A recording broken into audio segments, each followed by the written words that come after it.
천박한 집구석 주제에 상종하려고 하네. 그 더러운 흙발로 어딜 발을 들이는 거야. 당장 나가.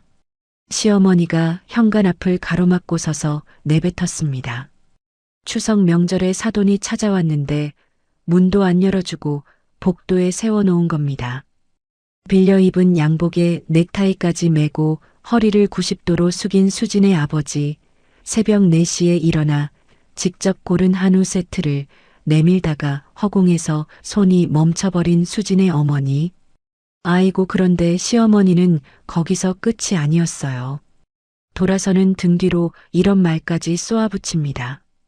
저런 집안 피가 반이나 섞였으니 공부를 시켜봐야 뭐가 되겠냐고요.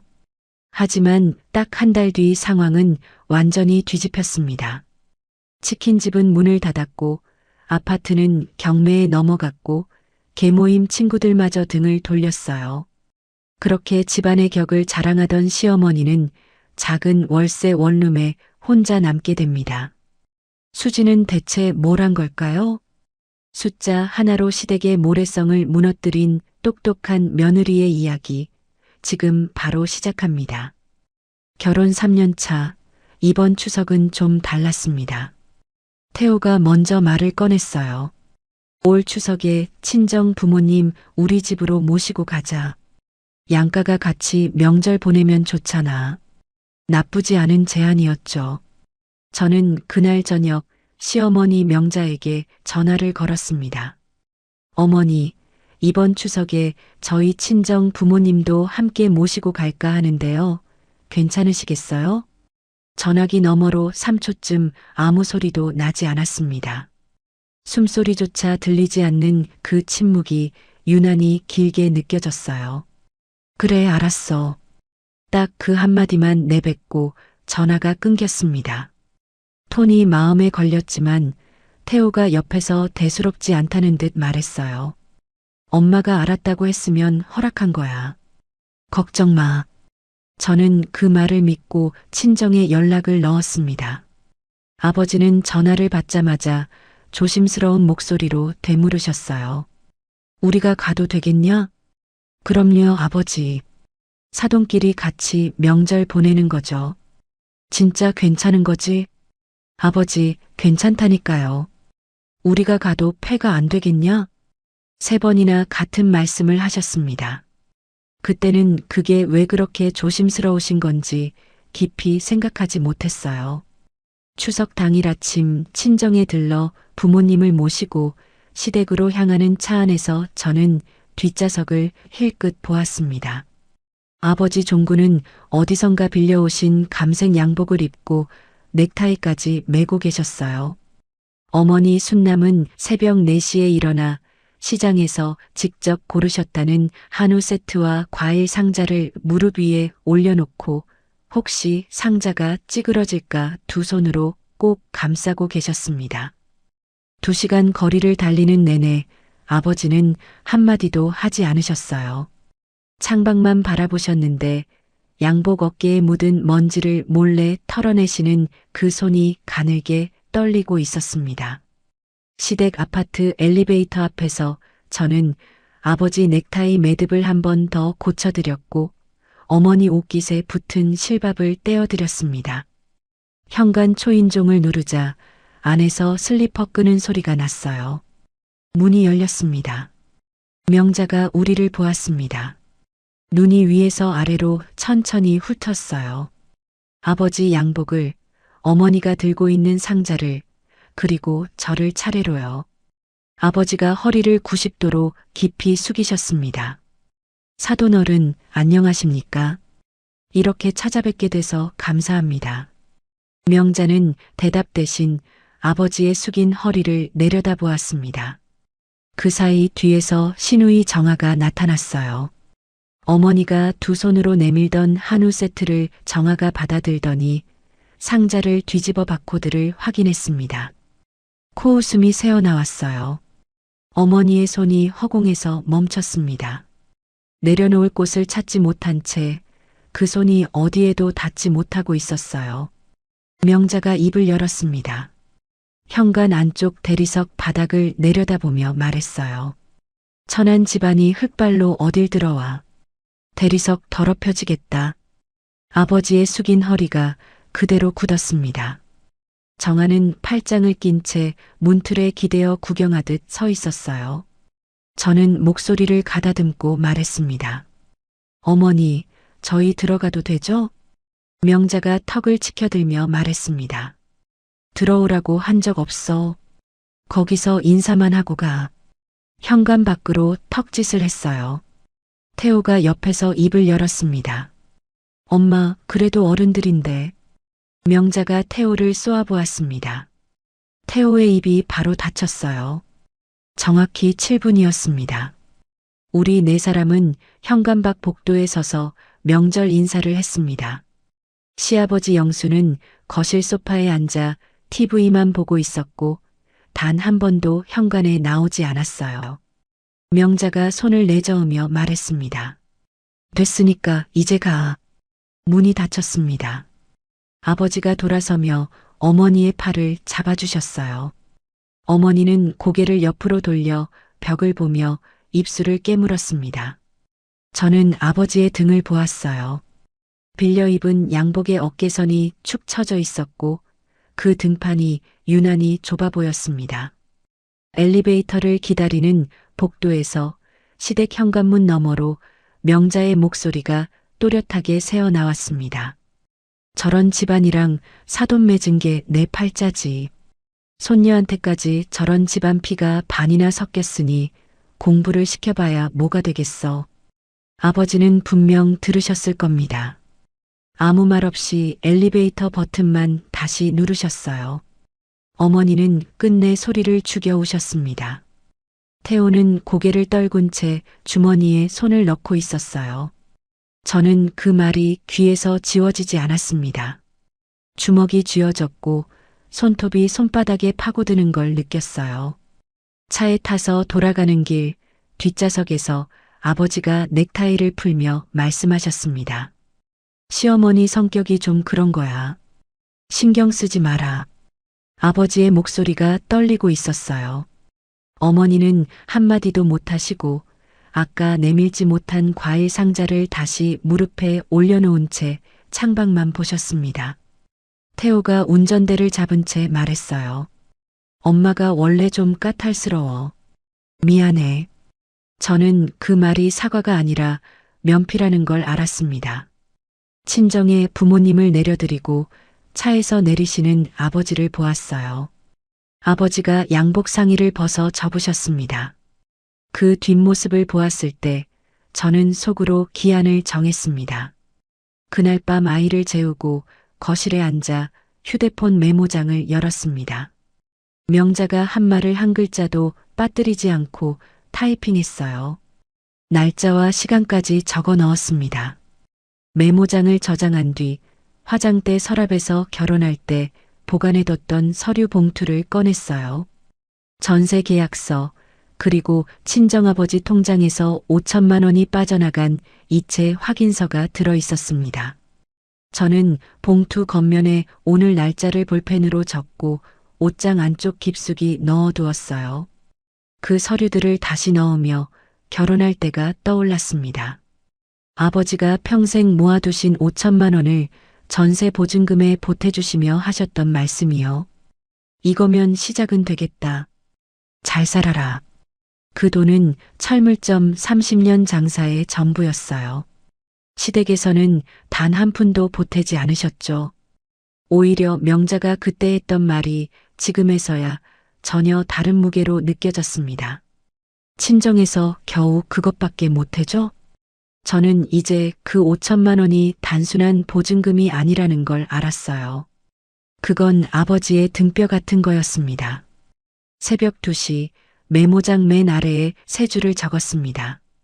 보증금 출처 증명 서류 확보 완료. 시댁 재정구조 파악은 아직? 기한은 한 달. 저장 버튼을 누르고 휴대폰을 엎어놓았어요. 천장을 바라보며 생각했습니다. 지금 할 수 있는 건 소리를 지르는 게 아니라 숫자를 들여다보는 거라는 결론이 났어요. 내일 시댁 아파트 주소로 등기부등본을 한번 열람해 봐야겠다고 마음먹고 눈을 감았습니다. 아버지의 양복 어깨에 묻어있던 먼지가 눈꺼풀 안쪽에서 계속 어른거렸어요. 다음 날 점심시간 회사 자리에서 휴대폰을 꺼냈습니다. 대법원 인터넷 등기소에 접속해서 시댁 아파트 주소를 입력했어요. 열람 수수료 700원을 카드로 결제하고 화면을 확인했습니다. 시아버지 영수 명의에 빚 담보가 8천만 원 잡혀 있었어요. 이어서 영수 명의의 치킨 가게가 들어있는 상가 주소도 넣어 보았습니다. 여기에도 사업자 대출 4천만 원이 걸려 있었어요. 시댁이 입버릇처럼 자랑하던 아파트 2채의 가게 하나, 그 실체가 빚 위에 올려놓은 모래성이라는 걸 처음으로 정확히 확인한 순간이었습니다. 명자 명의의 아파트도 주소를 넣어 열어보았어요. 이 아파트는 빚 담보 없이 깨끗했지만 전세를 놓은 상태였습니다. 세입자가 살고 있었고 전세 보증금이 2억 원대로 잡혀 있었어요. 이 말은 명자가 이 아파트를 팔거나 무슨 일이 생겨도 세입자 보증금을 먼저 돌려줘야 한다는 뜻이었죠. 명자 명의 재산도 실질적으로는 자유롭게 쓸 수 있는 돈이 아니라 묶여있는 돈이었습니다. 저는 점심을 먹으며 화면을 캡처하고 휴대폰 메모장의 숫자들을 하나씩 옮겨 적었어요. 그날 저녁 아이를 재우고 나서 태호의 휴대폰 뱅킹 앱 이체 내역을 조용히 확인했습니다. 매달 15일에 시어머니에게 50만 원이 자동으로 빠지고 있었어요. 별도로 시누이 정아의 아이 학원비가 태호 카드에서 나가고 있었습니다. 영어학원 40만 원, 태권도 20만 원. 거기에 3달마다 한 번씩 명자에게 100만 원 안팎이 보내져 있었는데 적요란에 가게 운전자금이라고 적혀 있었어요. 이 모든 걸 합치면 태호 월급의 3분의 1이 넘는 돈이 시댁으로 빠져나가고 있었습니다. 저는 메모장에 시댁 관련 지출을 달별로 정리해 내려갔어요. 매달 고정으로 나가는 용돈 50만 원과 학원비 60만 원, 여기에 분기마다 100만 원씩 가계 지원금. 결혼 3년이면 36개월, 고정 지출만 합쳐도 3,960만 원이 넘었습니다. 명절 용돈이랑 비정기적으로 보낸 것까지 합하면 4천만 원을 훌쩍 넘기는 숫자였어요. 친정에서 보태준 전세 보증금 5천만 원과 이 숫자를 나란히 적어놓으니 구도가 선명해졌습니다. 시댁은 친정의 돈으로 시작한 살림에서 태호의 돈까지 빨아가고 있었고 정작 시어머니는 그 돈을 대준 친정을 천한 집안이라고 부르고 있었어요. 다음 날 점심에 회사 후배 은정이랑 밥을 먹었습니다. 은정이 숟가락을 내려놓으며 물었어요. 언니, 요즘 표정이 왜 그래? 무슨 일 있어? 아니, 별일은 아닌데. 저는 잠깐 망설이다가 구체적인 이야기는 꺼내지 않고 물었습니다. 은정아, 전세 보증금 중에 일부를 친정에서 보탠 건데 그 돈의 출처를 증명하려면 뭐가 필요해? 은정이 공인중개사 시험을 준비하고 있어서 이런 쪽에 밝았거든요. 은정이 물잔을 내려놓으며 바로 대답했습니다. 이체 확인서, 친정 통장 거래 내역, 그리고 당시 계약서에 특약이 들어가 있으면 금상첨화지. 특약? 응, 보증금 중 얼마는 누구한테 받은 거라고 계약서에 적어 놓은 게 있으면 가장 확실해. 저는 그 내용을 휴대폰에 메모했고 점심값은 제가 계산했습니다. 그 주 토요일 저는 친정에 내려갔어요. 아버지에게 조심스럽게 말씀을 드렸습니다. 아버지, 결혼할 때 보내주신 5천만 원 이체 내역이랑 아버지 통장 거래 내역 좀 떼어주실 수 있으세요? 아버지가 밥상 앞에서 벌떡 일어나셨어요. 방으로 들어가시더니 낡은 서류 봉투를 들고 나오셨습니다. 혹시 몰라서 다 모아뒀다. 봉투를 열었더니 은행 이체 확인서 원본, 당시 통장 사본, 적금 해지 확인서까지 전부 들어 있었어요. 봉투 모서리가 달아 있었습니다. 아버지도 이 돈이 어떻게 될지 불안하셨던 거예요. 아버지, 이거 제가 가져가도 될까요? 아버지가 봉투를 제 손에 밀어주시며 고개를 끄덕이셨습니다. 그 갈라진 손이 봉투에서 떨어지는 게 더디었어요. 친정에서 돌아오는 차 안에서 지금까지 파악한 정보를 머릿속에 정리했습니다. 시댁 총빚은 영수명의 아파트 담보 8천만 원에 사업자 대출 4천만 원을 합한 1억 2천만 원이었어요. 여기에 태호가 매달 보내는 생활비와 학원비로 간신히 이자를 막고 있는 구조라는 게 보였습니다. 이 파이프라인이 끊기면 시댁은 이자가 밀리는 것부터 시작해서 줄줄이 무너질 수밖에 없었어요. 아직 태호에게 이 이야기를 꺼내진 않았지만 곧 꺼내야 한다는 걸 알고 있었습니다. 일요일 저녁 태호가 소파에서 TV를 보고 있는데 시어머니에게서 카톡이 왔어요. 태호가 화면을 보더니 답장을 치려고 했습니다. 그때 저와 눈이 마주쳤어요. 저는 아무 말도 하지 않았습니다. 태호가 휴대폰을 소파 위에 내려놓으며 한숨을 쉬었어요. 또 달라는 거야. 이번 달 가게 식자재비 100만 원만 도와달라고. 저는 그 한숨이 태호도 이미 부담을 느끼고 있다는 신호라고 읽었습니다. 하지만 아직은 때가 아니었어요. 밥 먹자. 그 한마디만 하고 일어났습니다. 그 주 중으로 하나 더 확인한 게 있었어요. 시댁 치킨 가게 본사 홈페이지에서 매장 리뷰를 검색했습니다. 별점이 2점 되었어요. 치킨이 눅눅하다. 서비스가 불친절하다. 사장님이 전화를 안 받는다. 이런 리뷰가 최근 6개월간 쌓여 있었습니다. 배달앱에서도 주문수가 눈에 띄게 적었어요. 태호가 가끔 가게가 잘 안 된다고 푸념하던 게 사실이었다는 뜻이었죠.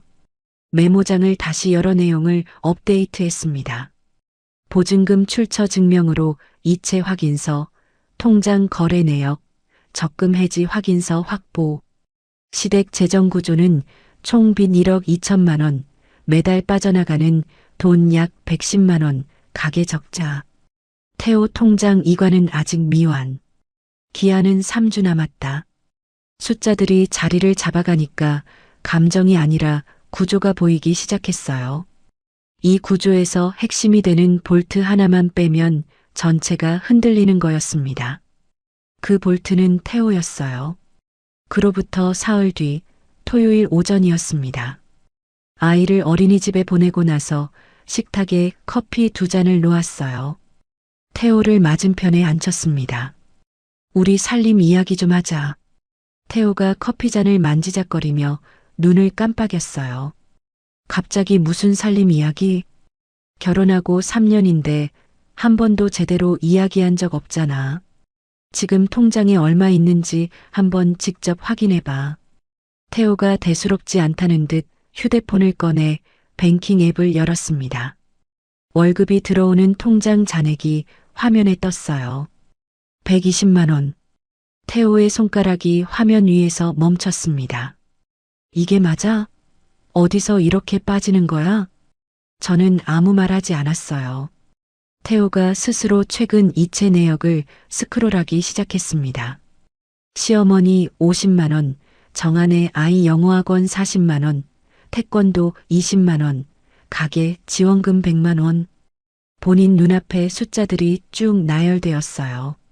태호가 한참 아무 말 없이 화면을 들여다보다가 입을 열었습니다. 이게 3년이면 얼마야? 저도 대답하지 않았어요. 태호가 직접 계산기를 두드렸습니다. 화면에 뜬 숫자를 보더니 의자 등받이에 기대 앉았어요. 3,800만 원? 명절 용돈이랑 비정기적으로 보낸 것까지 합치면 4천만 원에 가까워.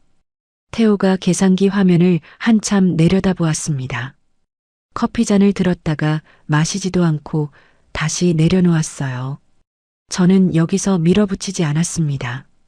한 박자 쉬었다가 입을 열었어요. 추석 때 이야기할게. 태호의 어깨가 살짝 굳는 게 보였습니다. 나 사과 받으려고 이러는 거 아니야. 근데 한 가지만 물어볼게. 뭔데? 당신도 들으면 가만히 있을 수 없는 말 아니야? 우리 딸한테 저런 집안 피가 섞여서 공부를 시켜봐야 뭐가 되겠냐고 한 거. 태호가 고개를 숙였어요. 저는 휴대폰을 꺼내 메모장을 열어 태호 앞에 내밀었습니다. 그날 기록해둔 날짜, 시간, 그리고 명자가 한 마리 한 글자도 빠짐없이 적혀 있었어요. 태호가 그 화면을 한참 들여다보았습니다. 손가락으로 화면을 스크롤하지도 않고 같은 문장 위에 눈이 멈춰 있었어요. 미안해. 그건 시어머니를 대신한 사과이면서 그 자리에서 입을 다물어버린 자기 자신한테 하는 사과이기도 했습니다. 저는 메모장을 다시 가져와 화면을 껐어요. 커피를 한 모금 마시고 태호의 눈을 보며 말했습니다. 나 이혼하자는 거 아니야. 세 가지만 제안할게. 태호가 고개를 들었어요. 첫째, 앞으로 살림은 내가 관리하는 게 낫겠어. 태호가 천천히 고개를 끄덕였습니다.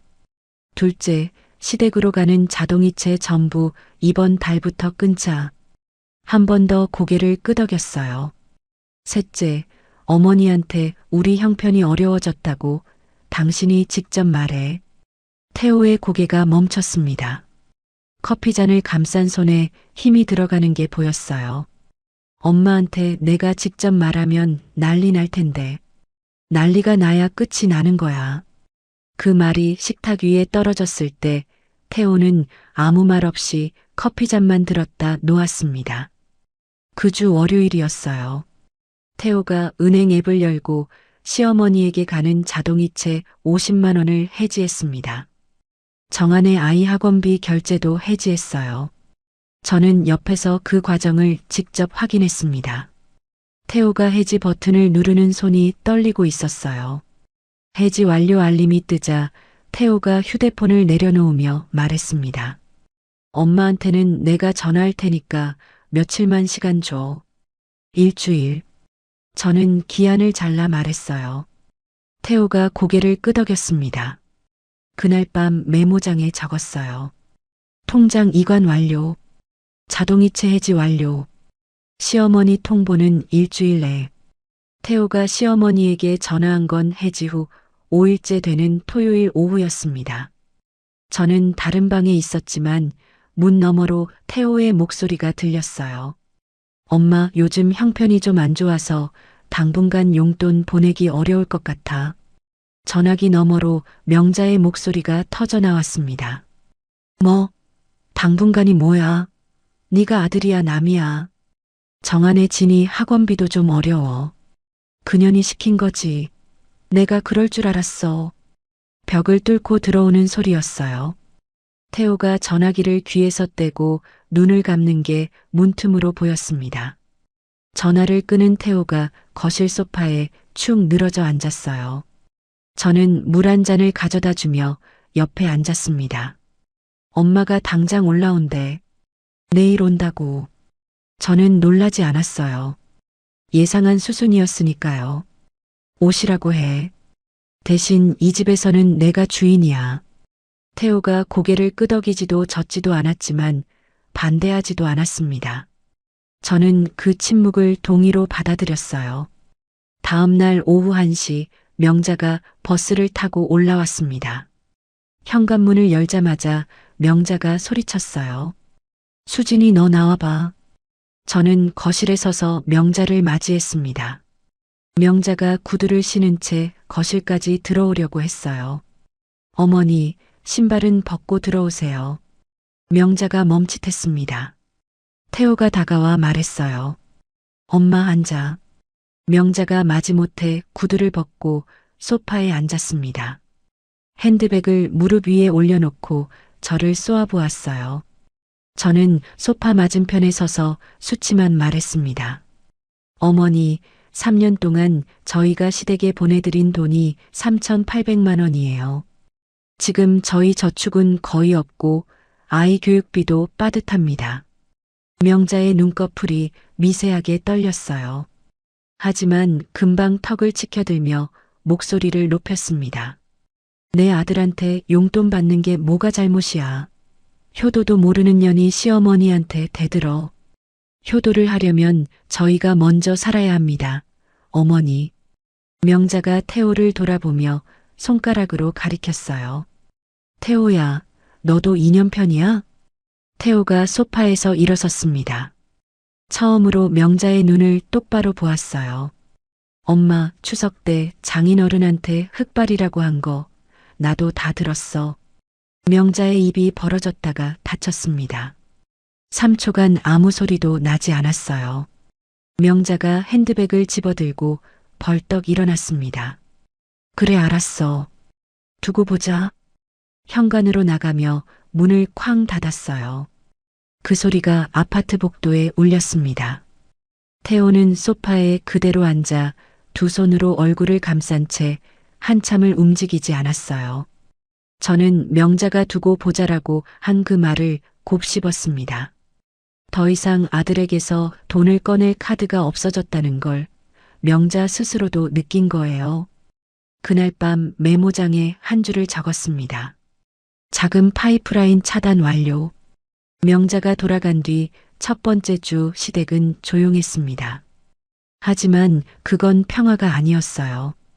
태호에게는 연락이 뜸했지만 제 카톡에는 하루에 서너 통씩 메시지가 왔습니다. 네가 우리 집 망하게 하는 거야. 천한 것이 시어머니한테 대들었어. 태호한테 잘릴 줄 알아. 저는 단 한 통도 답장하지 않았어요. 대신 모든 메시지를 날짜와 시간이 보이도록 캡처해 두었습니다. 만일의 경우를 위한 기록이라고 저 자신에게 말했어요. 명자의 두 번째 수는 정아를 통해 나왔습니다. 정아가 태호에게 전화했어요. 태호가 거실에서 통화를 시작했는데 전화기 너머로 정아의 울먹이는 목소리가 들렸습니다. 오빠, 진이 학원비가 2달째 밀렸어. 학원에서 그만 나오라고 했어. 태호가 저를 쳐다보았어요. 저는 고개를 가로저었습니다. 태호가 입술을 깨물더니 전화기에 대고 말했어요. 미안하다, 정아야. 나도 지금 형편이 안 돼. 전화기 너머에서 수화기를 빼앗는 소리가 났습니다. 명자의 목소리가 쏟아져 나왔어요. 조카 학원비도 못 내는 게 사람이야. 네가 그래도 외삼촌이라고. 태호가 눈을 질끈 감으며 대답했습니다. 나도 아이가 있어, 엄마. 전화를 끄는 태호의 손이 떨리고 있었어요. 자금이 끊긴 지 3주째 시댁 치킨집에 본격적인 문제가 터졌습니다. 시아버지 영수에게서 태호한테 전화가 왔어요. 평소에는 절대 먼저 전화하지 않는 분이었죠. 태호가 통화를 마치고 식탁에 앉으며 말했습니다. 아버지가 직접 전화하신 건 처음이야. 가게 식자재비가 2달째 밀렸는데 본사에서 경고장이 왔대. 얼마나 밀렸는데? 800만 원. 목소리가 되게 작더라. 저는 태호의 눈을 보며 말했어요. 우리가 보태줄 수 있는 돈은 없어. 그리고 100만 원 보태봤자 800만 원 구멍은 안 메워져. 당신도 알잖아. 태호가 고개를 떨궜습니다. 반박하지 못했어요. 이 시점에서 시댁의 경제 상황이 정확히 어디까지 왔는지 더 알아야 했습니다. 그때 뜻밖에도 정아에게서 먼저 연락이 왔어요. 올케, 나 좀 만나줄 수 있어?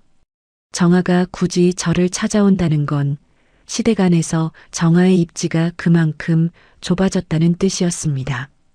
저는 이틀 뒤 퇴근 후 동네 카페에서 만나자고 답했어요. 카페에서 만난 정아는 눈이 퉁퉁 부어 있었습니다. 의자에 앉자마자 말문을 열었어요. 엄마가 나한테 나가래. 나가라니? 정아가 코를 훌쩍이며 아이스 커피를 감싸 쥐었습니다. 돈이 없으니까 내가 밥축 내는 게 몇 년째냐고. 이혼 위자료 받은 거 어디 갔냐고 다그치더라. 뭐라고 했는데? 진이 어린이집비랑 생활비로 다 썼다고 했지. 그랬더니 그럼 나가서 벌어. 여기 더 이상 못 먹인다 하더라.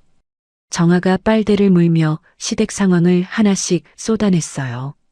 치킨집 매출이 월 500만 원도 안 나와. 아버지 카드가 2장이나 정지됐고 카드 정지까지? 정아가 고개를 끄덕이며 목소리를 낮췄습니다. 엄마가 계모임에서 빌린 돈이 1,000만 원인데 갚을 길이 없어. 총무한테 전화했다가 빌린 돈부터 갚고 연락하라고 잘렸대. 저는 커피를 한 모금 마시며 정아를 보았어요. 정아 씨도 그 집에서 힘들었겠다.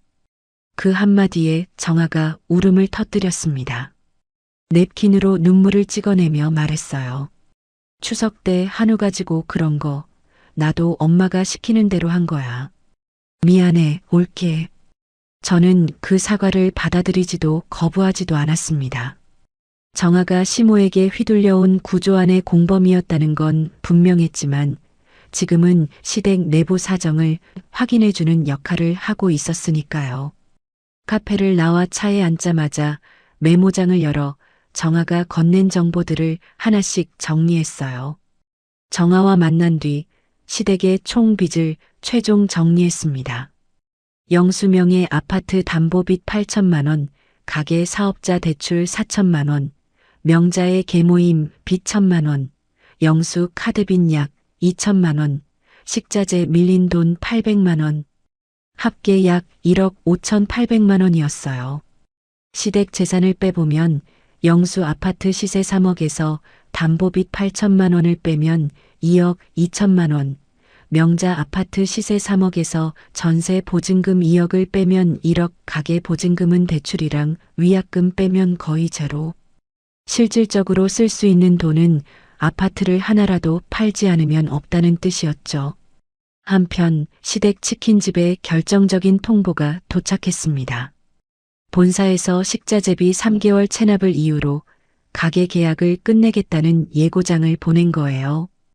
2개월 안에 밀린 돈을 전부 내지 않으면 계약이 끝나고 위약금까지 물어야 한다는 내용이었습니다. 영수가 태호에게 다시 전화했어요. 밀린 게 800이고 위약금이 1,500이란다. 태호야, 어떡하면 좋겠냐? 태호가 이마를 짚으며 대답했습니다. 아버지, 저도 지금은 방법이 없습니다. 전화 너머에서 영수의 한숨소리가 길게 이어졌어요. 그 시각 시댁에서는 명자와 정아가 정면으로 부딪혔습니다. 정아가 나중에 보내온 메시지에 따르면 명자가 정아에게 소리쳤다고 해요. 네가 이혼만 안 했으면 네 남편이 벌어왔을 거 아니야. 이 집에서 먹고 자면서 한 게 뭐야? 정아가 받아쳤다고 했습니다. 엄마가 올케네 친정을 흙발이라고 무시하니까 돈이 끊긴 거 아니야. 자기 발등을 자기가 찍은 거라고. 명자가 정아의 뺨을 때렸대요. 정아는 방에 들어가 문을 잠그고 짐을 싸기 시작했다고 했습니다. 시댁이 안에서부터 무너지고 있었어요. 그날 밤 메모장을 열어 적어둔 내용을 업데이트했습니다. 자금 차단 이후 3주 경과, 시댁 치킨집 계약 해지 예고 접수, 시모와 시누이 물리적 충돌 발생, 시아버지 카드 2장 정지. 저는 시댁을 직접 무너뜨리는 일을 한 적이 없었어요. 우리 가정으로 흘러가던 돈을 막았을 뿐인데 시댁의 구조가 이 정도로 약했다는 사실이 오히려 서늘했습니다. 하지만 아직 한 가지가 남아 있었어요. 친정아버지의 5천만 원을 돌려드리는 것. 이걸 위해서는 전세 계약 자체를 움직여야 했습니다. 다음 주 초 태호가 퇴근하고 들어오며 말했습니다. 정아가 시댁 나왔대. 정아가 아이 진이를 데리고 구청에 한부모 가정 긴급 지원을 신청했고 심사를 거쳐 지원시설에 들어갔다고 했어요. 나가면서 명자에게 이렇게 말했다고 합니다. 엄마 때문에 내 인생이 이 꼴이야. 명자는 정아가 나가는 걸 막지 않았대요. 정아에 대한 배려가 아니라 정아와 손녀 진이의 밥값마저 부담이 됐기 때문이었죠. 시댁 아파트에는 명자와 영수 단 2사람만 남았습니다. 정아가 시설에 들어간 지 사흘째 되는 날 정아에게서 다시 연락이 왔어요. 옳게 일자리를 구해야 하는데 진이를 맡길 때가 마땅치 않아. 저는 한참을 생각했습니다. 구청 홈페이지에서 긴급 돌봄 서비스랑 한부모 가정 자녀 돌봄 지원 제도를 검색해 링크를 보내주었어요. 직접 돈을 주거나 아이를 맡아주겠다는 말은 하지 않았습니다. 제가 시댁의 또 다른 지갑이 되는 구조를 만들 수는 없었으니까요. 정아가 짧게 답했어요. 고마워, 올게. 시댁 치킨집의 계약 해지 예고 기간이 지나기 전에 영수가 마지막 수를 썼습니다. 동네 새마을 금고에 추가 대출을 신청한 거예요. 하지만 이미 신용이 바닥까지 떨어진 상태라 거절당했고 지인들에게도 손을 벌렸지만 가게가 안 된다는 소문이 동네에 퍼진 뒤라 아무도 응하지 않았다고 합니다. 결국 2개월이 만료되었어요. 본사에서 공식 계약 해지 통보가 도착했습니다. 가게 간판을 떼고 원래대로 돌려놓으라는 통보와 함께 위약금 1,500만 원이 청구되었어요. 태호가 주말에 시댁을 다녀왔습니다. 돌아온 태호의 얼굴이 어두웠어요. 가게가 텅 비어 있더라. 아버지가 혼자 앉아서 간판 철거 견적서를 보고 계시더라고. 저는 태호의 눈을 보며 말했어요. 가게 정리 비용은 우리가 내면 안 돼. 그건 시아버지 명의 대출이랑 위약금 문제야. 우리 돈이 들어가면 끝도 없이 빨려 들어가. 태호가 반박하지 못했습니다. 지난 3년간의 숫자를 본인 눈으로 직접 확인한 뒤로는 시댁에 돈을 보내는 게 밑 빠진 독에 물 붓기였다는 걸 태호도 인정하고 있었어요. 그날 밤 태호는 아이 방에 들어가 오래도록 잠든 딸의 얼굴을 바라보았습니다. 가게가 문을 닫자 시댁의 돈줄이 완전히 끊겼어요. 영수의 사업자 대출 4천만 원은 가게 매출로 갚고 있었는데 매출이 사라지니 갚을 길이 없어졌습니다. 은행에서 한 달째 안 갚았다는 통보가 나갔고 영수 명의 아파트에 담보빚 8천만 원 이자도 밀리기 시작했어요. 저는 이 과정에 직접 끼어들지 않았습니다. 태호를 통해 그리고 정아가 간간히 보내는 메시지를 통해 파악하고 있었어요. 시댁의 경제 구조가 태호의 돈이라는 기둥 하나에 기대어 서 있었다는 게 이렇게까지 선명하게 드러날 줄은 저도 몰랐습니다. 명자의 반응은 예상대로였어요. 돈이 궁해지니까 계모임 친구들에게 전화를 돌리기 시작한 거죠. 하지만 이미 1,000만 원을 빌려놓고 석 달째 갚지 않은 상태였습니다. 계모임 총무 박 씨가 전화를 받더니 한마디 했대요. 빌린 돈부터 갚고 연락해.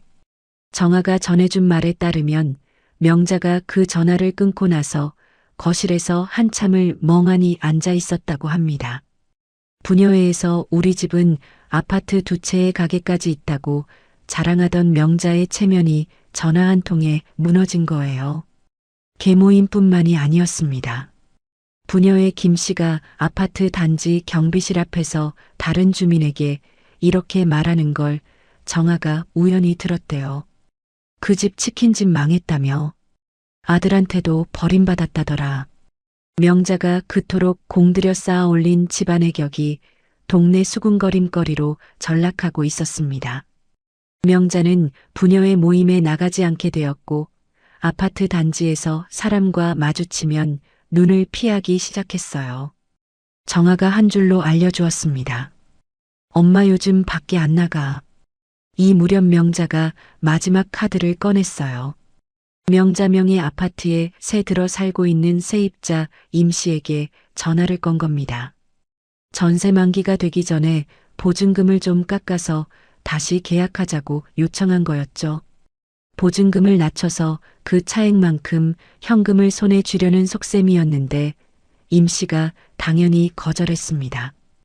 오히려 임 씨 쪽에서 역으로 물었어요. 계약 만기가 3개월 남았는데 보증금 돌려줄 준비는 되어 있으신 거죠? 명자가 당연하다며 걱정 말라고 했다지만 돌려줄 2억 원은 어디에도 없었습니다. 이 모든 상황이 진행되는 동안 저는 우리 집 전세 계약을 들여다보고 있었어요. 전세 만기가 4개월 뒤였습니다. 계약을 더하지 않고 보증금 1억 5천만 원을 돌려받으면 그중 5천만 원을 태호와 합의해서 친정아버지에게 돌려드릴 수 있었어요. 나머지 1억으로 더 작은 집을 알아보면 되는 계산이었죠. 저는 후배 은정에게 전화했습니다. 은정아, 우리 동네에 보증금 1억 이하 전세나 반전세 매물 좀 알아봐 줄 수 있어? 갑자기 언니 이사해? 응, 좀 알아보는 중이야. 알겠어. 내가 찾아볼게. 이 이사는 단순한 이사가 아니었어요. 시댁과의 경제적 연결고리를 완전히 끊는 마지막 단계였습니다. 그날 밤 메모장을 갱신했습니다. 시댁 치킨집 계약 해지 완료. 영수 대출 연체 시작. 명자 계모임 인맥 단절. 정아 한부모 지원시설 이동. 명자 명의 아파트 세입자 임시 전세 만기 3개월 전. 그 아래에 다음 단계를 적었어요. 우리 집 전세 해지 통보. 보증금 회수. 친정 5천만 원 반환. 이사. 당초 계획의 한 달은 넘겼지만 전세 만기까지의 시간을 감안하면 수개월 안에 모든 게 마무리되는 그림이 그려졌습니다. 저는 이제 지켜보는 단계에서 실행하는 단계로 넘어가야 했어요. 그 주 토요일 친정에 내려갔습니다. 아버지 종구와 마주 앉았어요. 어머니 순남은 부엌에서 저녁을 준비하고 계셨습니다. 저는 아버지에게 지난 한 달여간 벌어진 일을 처음부터 끝까지 설명했어요. 시댁의 재정 상태, 태호의 통장 관리를 제가 맡게 된 것, 자금을 끄는 뒤 시댁이 어떻게 변했는지를 담담하게 이야기했습니다. 아버지가 한참을 듣다가 무릎 위에 손을 내려다보며 말씀하셨어요. 그 사람들이 그렇게까지 됐냐? 네, 아버지. 그리고 드릴 말씀이 있어요. 아버지가 고개를 드셨습니다. 결혼할 때 보태주신 5천만 원, 제가 돌려드리겠습니다. 아버지가 바로 손을 저으셨어요. 됐다. 그 돈은 너 준 거지. 돌려받으려고 준 게 아니야. 아버지, 그 돈은 철물점 30년치예요. 저 사람들이 그 돈의 가치를 몰라도 저는 압니다. 아버지의 시선이 본인의 갈라진 손바닥 위에 멈췄습니다. 아무 말씀이 없으셨어요. 부엌 문 앞에 어머니가 서 계셨습니다.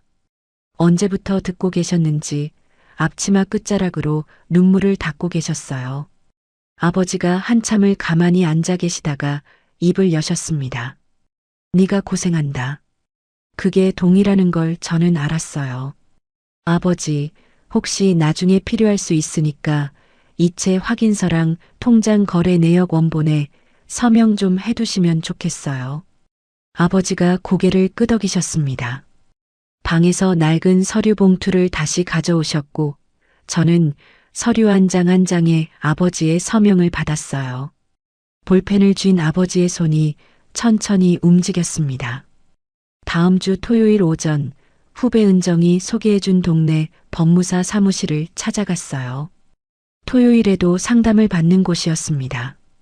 담당 법무사에게 상황을 설명한 뒤 말했어요. 전세 계약 해지 의사를 집주인에게 공식적으로 알리는 문서를 보내고 싶습니다. 법무사가 안경을 고쳤으며 고개를 끄덕였어요. 내용 증명이라는 걸 보내시면 됩니다. 법적으로 강제하는 힘은 없지만 해지 의사를 밝혔다는 증거로 남길 수 있어요. 보내시는 게 좋겠습니다. 저는 작성을 맡기고 수임료를 현금으로 계산한 뒤 나왔습니다. 집에 돌아와 태호에게 전세해지 이야기를 꺼냈어요. 태호가 소파에 앉아 있었고 저는 맞은편 바닥에 앉았습니다. 우리 전세 만기 4개월 남았어. 갱신하지 말고 보증금 돌려받아서 더 작은 데로 이사 가자. 태호가 한숨을 내쉬었어요. 예상은 했다는 표정이었습니다. 돌려받는 1억 5천만 원 중에 5천만 원은 친정에 돌려드리자. 이사 비용은 어떻게 하는데? 남은 1억으로 보증금 8천만 원짜리 반전세를 알아보고 있어. 월세가 30만 원 정도 나오는데 우리 벌이로 충분해. 태호가 천장을 올려다보다가 고개를 내렸습니다. 알았어. 그 알았다에는 체념과 동의와 미안함이 전부 뒤섞여 있었어요. 저는 법무사를 통해 집주인에게 전세 계약 해지 의사를 알리는 내용 증명을 발송했습니다. 내용 증명이 나간 지 3일 뒤 저는 시어머니 명자에게 문자를 보냈어요. 어머니, 저희 이사합니다. 그동안 매달 보내드린 용돈도 이제 보내드리기 어렵습니다. 양해 부탁드립니다. 존댓말을 썼지만 그 안에 여지는 한치도 없었습니다. 5분 뒤 명자에게서 전화가 왔어요. 저는 받지 않았습니다. 문자가 연달아 쏟아졌어요. 네가 감히 그 보증금에 내 아들 돈도 있어. 너 이혼당할 줄 알아. 저는 모든 메시지를 캡처해 둔 뒤 답장하지 않았습니다. 명자가 태호에게 전화를 걸었어요. 태호가 전화기를 들고 베란다로 나갔다가 15분 만에 돌아왔습니다. 얼굴이 붉었어요. 엄마가 당장 올라온다고 했어. 오셔도 바뀌는 건 없어. 그리고 당신이 직접 할 말이 있어. 무슨 말? 추석 때 장인어른한테 한 그 말이 이 모든 일의 시작이라는 거. 어머니한테 당신 입으로 말해야 돼. 태호가 한참을 서 있었어요. 주먹을 쥐었다 폈다 하더니 다시 전화기를 들었습니다. 방으로 들어가 명자에게 전화를 걸었어요. 벽 너머로 태호의 떨리는 목소리가 들렸습니다. 엄마, 추석 때 장인어른한테 흑발이라고 한 거. 그게 다의 시작이야. 전화기 너머로 3초간 침묵이 흘렀습니다. 명자의 목소리가 갈라지며 나왔어요. 그게 뭐 어때서? 평소의 기세는 없었습니다. 어때서가 아니라 그게 다의 시작이라고. 태호가 전화를 끊었어요. 끊은 뒤 태호의 손에서 휴대폰이 미끄러지듯 내려왔습니다. 저는 태호에게 다가가 물 한 잔을 건넸어요. 태호가 물을 받아 마시며 물었습니다. 이제 어떻게 되는 거야? 전세 만기까지 보증금 돌려받고 새 집으로 이사하면 돼. 집주인 쪽에서 새 세입자 들이면 더 빨라질 수도 있어. 그날 밤 태호와 저는 처음으로 거실 바닥에 나란히 앉아 아이의 미래 교육비를 함께 계산했습니다. 2주 뒤 은정이 매물을 찾아주었어요.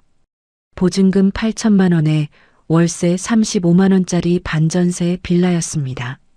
지금 사는 곳보다 10평 작았지만 아이 어린이집이 가까웠고 친정까지 1시간 거리였어요.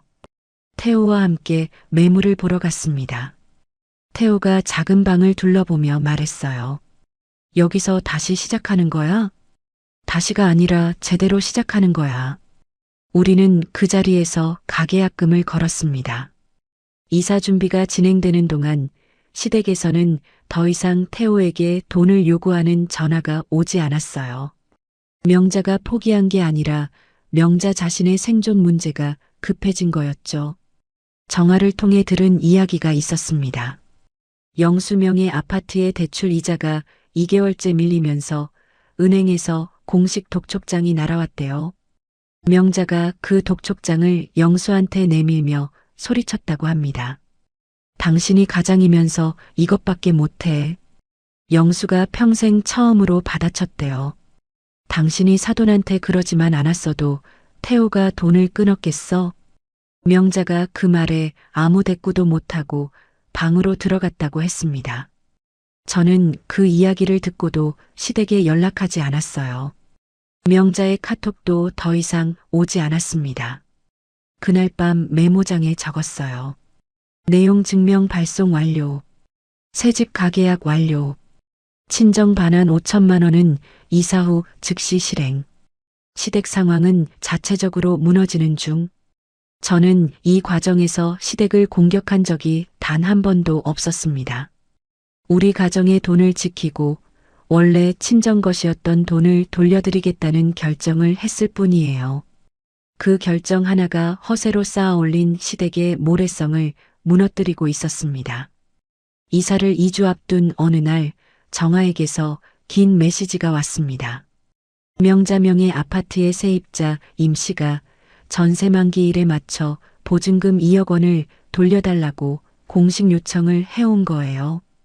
임 씨는 부동산 중개사를 통해 만기일까지 보증금을 돌려주지 않으면 법원에 신청해서 등기부에 위반한 기록을 남기겠다는 내용 증명까지 보내왔다고 했습니다. 명자에게는 2억 원을 돌려줄 현금이 없었어요.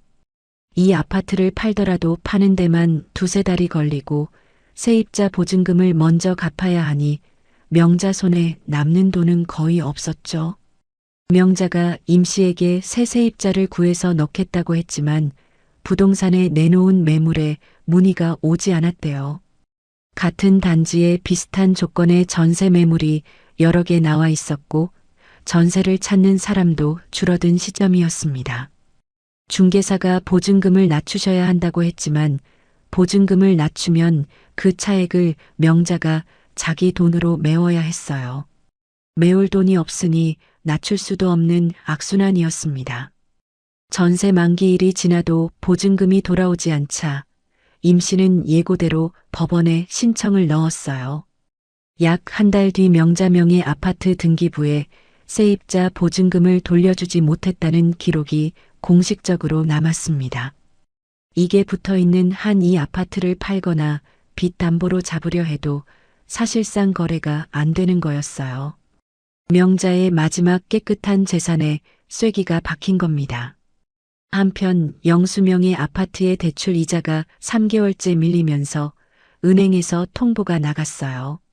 더 이상 나눠서 갚는 걸 허락할 수 없으니 남은 빚 전액을 한꺼번에 갚으라는 요구였습니다.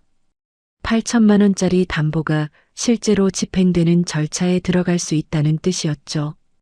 영수가 은행에 직접 찾아가 사정했대요. 한 달만 더 시간을 주십시오. 은행 쪽 대답은 단호했다고 합니다. 3개월 넘게 밀리시면 내부 규정상 연장이 안 됩니다. 영수가 은행에서 돌아오는 길에 태호에게 전화했어요. 태호야, 아파트를 뺏길 수도 있다. 태호의 목소리가 처음 듣는 만큼 가라앉아 있었습니다. 전화를 끊고 한참을 식탁에 앉아 고개를 숙이고 있었어요. 시댁 아파트 단지 안에서도 상황이 눈에 보이기 시작했습니다. 관리비가 3개월째 밀리면서 관리사무소에서 미납세대 공지를 붙이겠다는 고지서가 현관문에 나왔대요. 같은 층 주민들이 볼 수 있는 위치였습니다. 명자가 황급히 떼어냈지만 이미 옆집 주민이 본 뒤였어요. 부녀의 김 씨를 통해 그 집 관리비도 못 낸다는 소문이 단지 전체로 번졌습니다. 2달 전만 해도 집안의 격을 입에 달고 살던 사람이 아파트 현관에서 아는 사람과 마주치면 고개를 숙이고 지나가게 된 거예요. 저는 이 무렵 이사 준비에 집중하고 있었습니다. 새집 잔금일이 다가오면서 지금 사는 전세의 보증금 1억 5천만 원 반환 절차가 진행되었어요.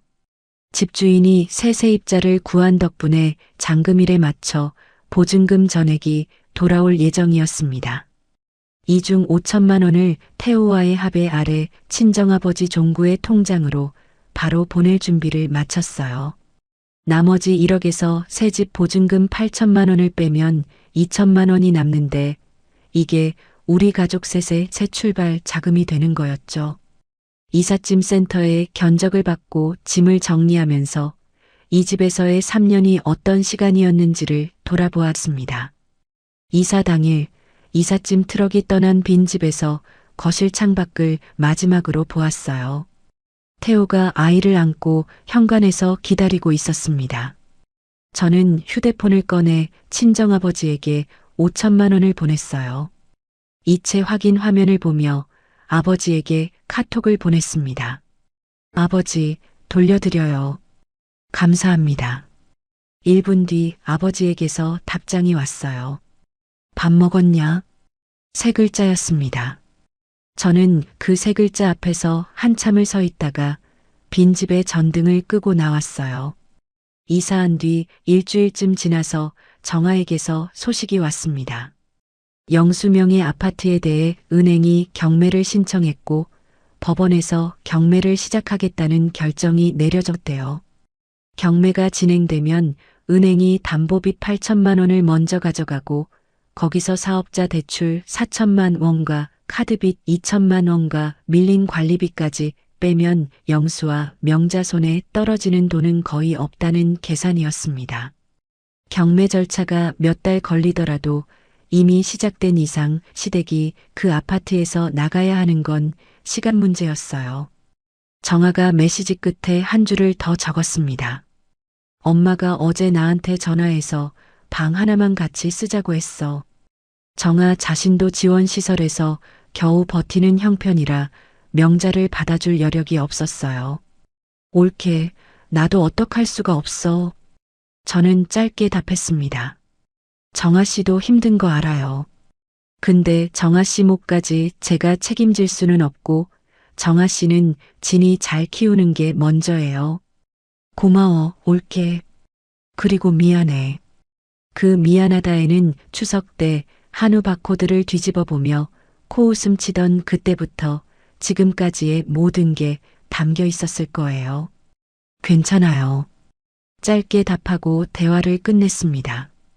그 주말 태호가 퇴근 후 조용히 말했어요. 아버지가 전화하셨어. 아파트 경매가 시작돼서 살 때를 알아봐야 한대. 어머니가 울고 계시다고. 태호의 눈이 붉었습니다. 저는 태호의 손을 잡았어요. 우리가 해줄 수 있는 건 없어. 우리는 우리 가족을 지키는 거야. 태호가 고개를 끄덕였습니다. 그날 밤 태호는 아이 방에 들어갔어요. 잠든 딸의 이불을 여미고 오래도록 서 있었습니다. 저는 문틈으로 그 뒷모습을 보았어요. 태호가 아버지의 아들이 아니라 딸의 아버지를 선택한 거라고 생각했습니다. 이사 후 한 달이 지난 일요일 아이를 데리고 친정에 내려갔습니다. 새 집에서 친정까지 1시간 거리였어요. 아이는 차 안에서 잠들었다가 친정 골목에 들어서자 눈을 떴습니다. 할아버지 집이다. 철물점은 일요일이라 문을 닫았고 아버지 종구가 대문 앞에 서서 기다리고 계셨어요. 아이가 차에서 내리자마자 달려갔습니다. 할아버지. 아버지가 아이를 번쩍 들어 올리셨어요. 그 등이 추석 때 시댁 현관 앞에서 보았던 것과는 전혀 달랐습니다. 넓고 곧았어요. 어머니 숨 남은 아침부터 된장찌개를 끓이고 계셨습니다. 저는 부엌에 들어가며 말했어요. 엄마, 나도 도울게. 됐다, 앉아있어. 어머니가 손사래를 치셨지만 저는 옆에 서서 두부를 썰고 팔을 다듬었어요. 부엌에 된장 끓는 냄새가 가득했습니다. 어머니의 갈라진 손이 국자를 저을 때 저는 그 손을 가만히 바라보았어요. 시어머니가 천하다고 깔봤던 그 손이 지금 제 가족의 밥상을 차리고 있었습니다. 작은 밥상에 4사람이 둘러앉았어요. 아버지, 어머니, 저, 그리고 아이. 된장찌개와 계란말이와 김치와 밥이 전부였지만 부족한 건 아무것도 없었습니다. 아버지가 젓가락으로 계란말이를 집어 아이 밥그릇 위에 올려주셨어요. 많이 먹어라. 아이가 젓가락을 쥔 작은 손으로 김치를 집어 아버지 밥 위에 올렸습니다. 할아버지도 먹어. 아버지가 그 김치를 한참 바라보셨어요. 입에 넣으시며 천천히 씹으셨습니다. 어머니가 웃으시며 국을 한 그릇 더 떠주셨어요. 밥을 먹던 중에 아버지가 불쑥 물으셨습니다. 새 집은 좀 좁지 않냐? 좀 좁긴 한데 아이 어린이집이 가까워서 좋아요. 태호는 잘하고 있고 사위에 대한 걱정이 아니었어요. 딸이 고생하고 있지 않은지를 돌려서 물으시는 거였습니다. 요즘 아이 어린이집 등원도 해주고 집안일도 도와줘요. 아버지가 밥을 한 숟갈 뜨시며 말씀하셨어요. 그래, 그러면 됐다. 그 됐다에는 사위를 받아들인다는 뜻도 딸의 선택을 믿는다는 뜻도 함께 들어 있었습니다. 밥을 다 먹고 어머니가 설거지를 하시는 동안 저는 마당에 나가 아버지 옆에 앉았어요. 아이는 마당 구석에서 흙장난을 하고 있었습니다. 흙을 양손 가득 쥐고 동그란 걸 빚고 있었어요. 아버지가 아이를 보시며 말씀하셨습니다. 저 손에 흙 묻는 거 좋은 거야. 저는 그 말이 시어머니가 흙발이라고 깔봤던 것에 대한 아버지만의 대답이라는 걸 알았어요. 아버지가 아이에게서 눈을 떼지 않으신 채 짧게 말씀하셨습니다. 수진아, 아까 그 돈 고맙다. 5천만 원에 대한 감사가 아니었어요. 딸이 자기를 지켜준 것에 대한 감사였습니다. 저는 대답 대신 아버지 옆에 가만히 앉아 아이가 노는 것을 함께 바라보았어요. 돌아오는 차 안에서 아이가 다시 잠들었습니다. 라디오를 틀었더니 옛날 노래가 나왔어요. 그때 태호에게서 카톡이 왔습니다. 장인어른 장모님 잘 계시지? 다음에 나도 같이 가자. 저는 한 손으로 답장을 쳤어요. 그래, 다음에 같이 가자. 휴대폰을 내려놓으며 생각했습니다. 태호가 이 말을 하기까지 긴 시간이 걸렸지만 이제 시작이라고요. 집에 돌아오니 태호가 저녁을 준비해 놓고 있었어요. 라면을 끓여 놓고 반찬 몇 가지를 꺼내 놓은 식탁이 정갈했습니다. 아이를 깨워 셋이 앉아 밥을 먹었어요. 태호가 젓가락을 든 채 물었습니다. 장인어른 표정이 어땠어? 좋았어. 아이가 할아버지한테 김치 올려드렸더니 한참을 쳐다보시더라. 태호가 젓가락을 내려놓았어요. 내가 그때 더 일찍 말했어야 했는데 지금이라도 알면 됐어. 그 밥상 위에 시댁 이야기는 없었습니다. 며칠 뒤 태호가 퇴근하며 한 가지 소식을 전했어요. 아버지가 아파트 경매 시작되고 나서 먼 친척 집에 잠깐 들어가셨대. 어머니는 같이 안 가고 혼자 동네에 작은 월세방 얻으셨다더라. 명자명의 아파트는 세입자 보증금 미반환 기록이 걸린 상태에서 파는 절차가 진행 중이었어요. 2억을 갚고 나면 명자 손에 남는 돈은 얼마 되지 않을 거였습니다. 저는 그 소식을 듣고도 아무 감정이 일지 않았어요. 통쾌하지도 동정이 되지도 미안하지도 않았습니다. 그냥 그렇게 되었구나 하는 담담함이었어요. 그날 밤 아이를 재우고 나서 메모장을 마지막으로 열었습니다. 그동안 적어둔 항목들을 쭉 훑어보았어요. 보증금 출처 증명 완료. 시댁 재정구조 파악 완료. 통장 관리 변경 완료. 자동이체 해지 완료. 전세 해지 및 이사 완료. 친정 5천만 원 반환 완료.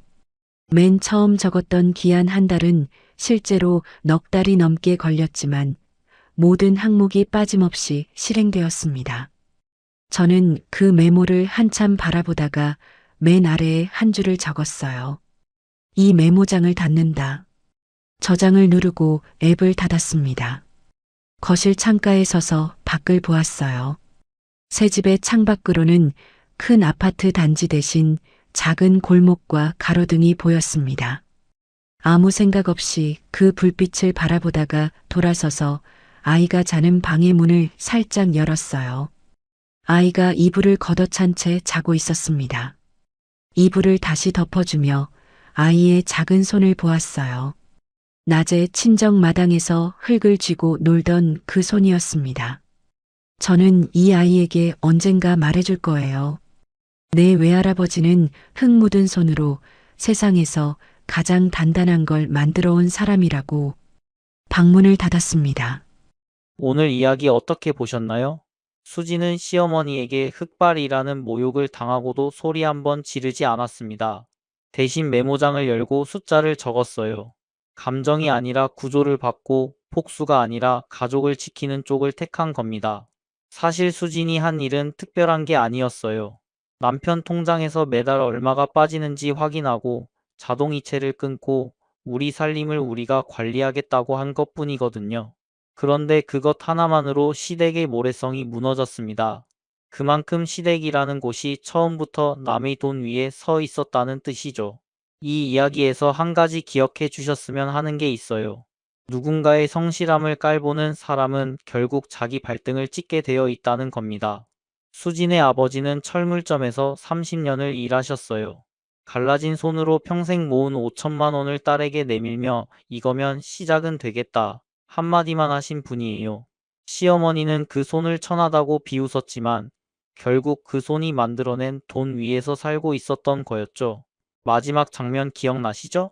수진의 아버지가 마당에서 흙장난하는 손녀를 보시며 말씀하셨어요. 저 손에 흙 묻는 거 좋은 거야. 흙발이라고 깔봤던 사람은 월세 원룸에 혼자 남았고 흙 묻은 손으로 평생을 일한 사람은 손녀와 함께 밥상에 앉아 있습니다. 세상은 결국 그렇게 돌아가는 거 아닐까요? 수진에게 응원의 한마디 댓글로 남겨주시면 정말 큰 힘이 됩니다. 긴 이야기 끝까지 들어주셔서 감사합니다. 다음 이야기에서 또 뵙겠습니다.